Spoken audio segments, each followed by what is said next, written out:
గోంగూర. గోంగూర ఊరగాయ తింటావా? అమ్మో బీపీ ఎక్కువ అయిపోతుంది. అయ్యో కొబ్బరి చట్నీ తింటావా? కొలెస్ట్రాల్ వస్తుంది. అయ్యో నువ్వులు తింటావా? నల్లగా అయిపోతావు అని డాక్టర్లు ఈ తజ్ఞులు చెప్పడం మొదలుపెట్టారు.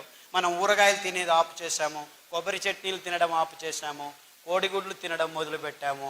హార్ట్ బ్లాక్లు మొదలయ్యాయిరా బాబు. 16 ఏళ్లకే హార్ట్ అటాక్ వచ్చి చచ్చిపోతుంటే ఏం చేయాలో తెలియదు.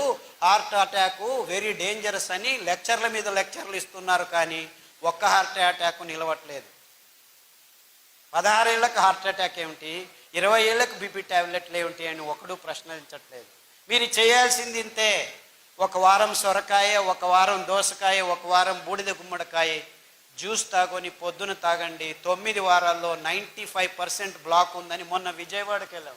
విజయవాడలో కదండి, 8 మంది ముస్లిం సోదరులు ఆసుపత్రిలోకి వెళ్తే ఆపరేషన్ చేసినా మేము గ్యారెంటీ ఇవ్వలేము, ఏం చేయాలో తెలియదు, చెయ్యి ఇలా ఎత్తలేము, కాలు ఇలా ఎత్తలేము అని వెళ్తే ఇలా చెప్పి పంపించేశారు. స్టంట్ వేయలేము, ఏమి చేయలేమని.